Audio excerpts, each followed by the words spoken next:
What's up, YouTube? Please bear with me. I'm a little under a cold when I made this video, even as we speak. But in the end of the video, I might be a little skippy, whatever. But anyways, I hope you enjoy the video. Let's get into it. I don't know why they put that name up there. Why? You do your own research. It'll come up the same. Anyways, let's get into it.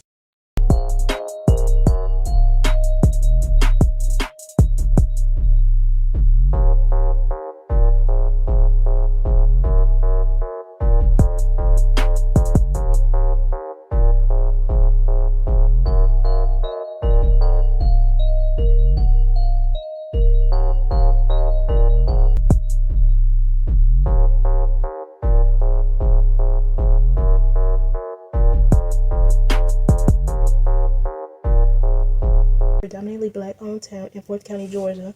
Oscarville had over 1,000 black-owned grocery stores, restaurants, barbershops, salons, you name it.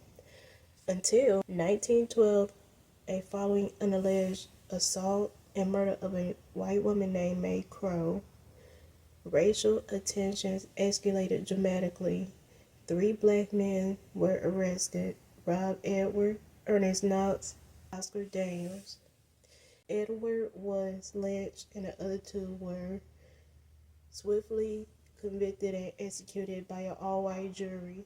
This event triggered violent campaign by white residents to forcibly remove all black-owned residents from Fort County, Georgia, resulting in a displacement over 1,000 individuals of black-owned properties. Decades later, in the 1950s, the U.S. Army Corps of Engineers began creating Lake Lanier, a massive reservoir built by floodings from the Chattahoochee River Valley. Chattahoochee is crazy. Anyways, this artificial lake was designed to provide water, electricity for North Georgia, but in doing so, it submerged farmlands, roads, cemetery, church, homes. It ruined the whole Oscarville, pretty much. So I want to talk about all these murder cases. I'm going to point out a lot. I might lose count, so if you make it to the end of the video, let me know how many cases I point out. It was the night of April 16, 1958. Susie Roberts and her friend Delia Mae Parker Young came home after a night out in Georgia. They were last seen at a gas station, but somewhere along Lake Lanier Bridge, Susie lost control of her vehicle and plunged into the lake below, and they vanished without a trace. Nearly a year later, in 1959, a fisherman made a grisly discovery near the edge of the lake. A body badly decomposed and bloated, with missing hands and several toes, had surfaced near the edge of the lake. The facial was unclear. There were no identification card, no passport, no nothing to identify the body. The body was buried in an unmarked grave, but the mystery does not end here. Decades later, 1990, during a construction work on Lake Lanier's bridge, something shocking was uncovered. Beneath the water, a rusted car was discovered by divers. Trapped inside the driver's seat, a skeleton still wearing Susie Roberts' jewelry and clothing after 30 years of being missing. Susie Roberts was identified by her dental records, which meant the body that was found in 1959 was Delia Mae Parker Young. But did you know years people been whispering about a lady of the lake, a lady flowing in a blue dress, seen at night walking along the bridge, peer lost, drifting, and silent, her hands noticeably missing. Drivers have sworn a lot of things, like literally, like seeing her face in their rearview mirror, even pale expression, and more, you name it. So let's get back to the story. It was December 25th, 1964.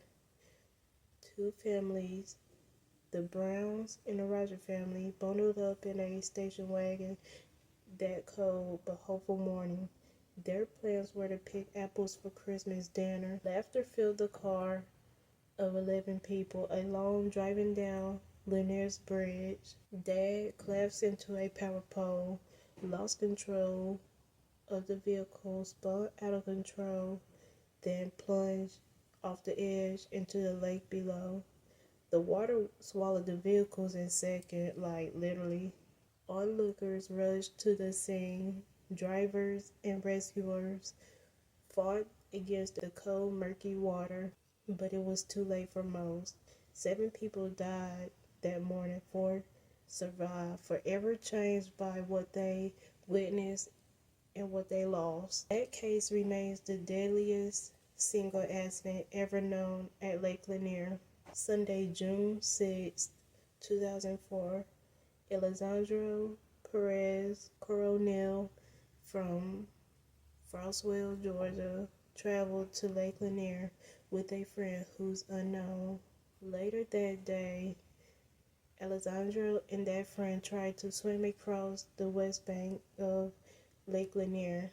At some point, Alessandro complained about a bad leg cramp.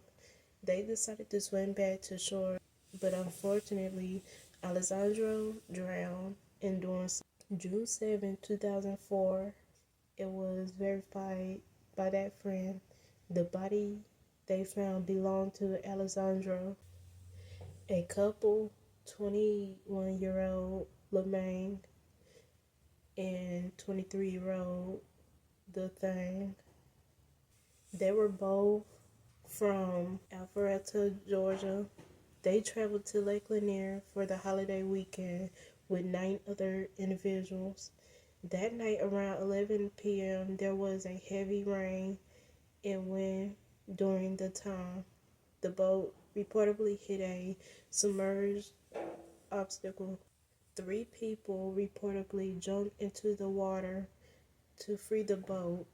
After it hit something, the main and the thing were among those who never made it back to the boat. Search was launched immediately because of the darkness. Rescue effort were paused around 1 a.m. Their bodies were found under 10 feet deep of water, 20 feet from shore. The next morning, Sunday, at 10 a.m. on July 6, 2008, on June 20th, 2010, Ashley Howard, a 15-year-old who's from Woodstock, Georgia, Ashley tumbling behind at Lake Lanier. She fell off the tube and was tragically struck by a passing pontoon boat. She suffered serious head injuries and was treated on the scene before being airlifted to Atlanta Grady Memorial Hospital. Despite the medical effort, she succumbed from her injuries, was pronounced dead that day, June 20th, 2010. July 6, 2011. 21-year-old Sergio Edward, who's from Dalton, Illinois, visited Lake Lanier Island Resort. He slid down the Dunker slide, did not emerge from the lake. A visitor noticed a lifeguard.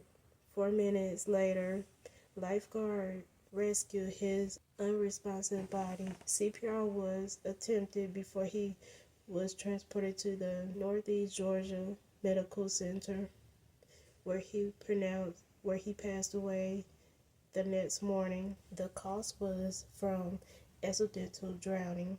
Trevor Jones, who was a freshman at Buffer High School, Georgia, attended a celebration at Lake Lanier on Saturday evening, August 27th, 2011. Trevor, amongst others, were involved in a fatal boat accident.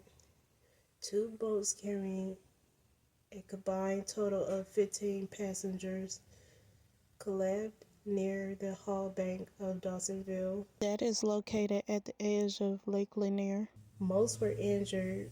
Trevor died on scene August 27, 2011. On the night of June 18, 2012, tragedy struck a pontoon boat carrying the Prince family. The Prince family and friends were traveling near Shoal Creek, close to Buffer Dam, when it was rammed head-on by a speeding fishing boat around 10:30 p.m., which led to the passing of 9-year-old Jake Prince and 13-year-old Griffin Prince, who went missing in the water.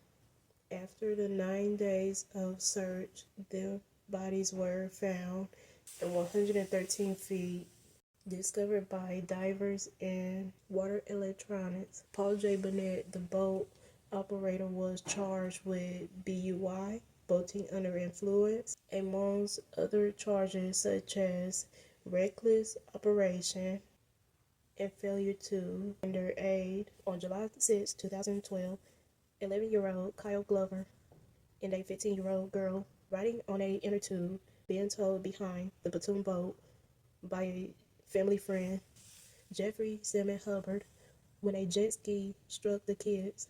The girl survived, suffering a head cut and a broken arm. Kyle was pulled from the water, unconscious, with several head trauma. He was hospitalized after about 2 weeks. On July 21st, 2012, he was taken off life support. The cause of his death was complications from brain injuries. Jeffrey Hubbard was later charged and tried in 2014. He was found guilty of homicide by vessel, reckless operation of a personal watercraft, unlawful operation of a personal watercraft, boat traffic violation. He was sentenced to 4 years in prison, following by 15 years of probation. That is not enough. He need more than that, but my opinion, that's just my thought. In the years since, Kyle's mother, Tamika Foster, has spoken out about the dangers of Lake Lanier. In 2023, she even started a petition calling to drain and clean the lake, citing her son's death as one of the many tragic accidents there. Mason Cox and David Wood were both 20 years old from Dawsonville, Georgia. They were close friends, had grown up together, attending high school together at Dawson County High, lived in Fredericks subdivision near the lake. Early January 2014, well, actually January 2nd, 3:30 a.m. to be exact, Mason and David reportedly went to fish by the lake. Their cars and personal items and fishing gear were left behind, raising the first concern, as many, after they failed to return. A search ensured. The lake and weather conditions were challenging. Several days of below freezing temperature, possibly thin ice, forming on January 10th. The bodies of both young men were recovered from Lake Lanier. They were found submerged in 20 feet deep of water. Distance from dock shore was approximately 30 yards from each other.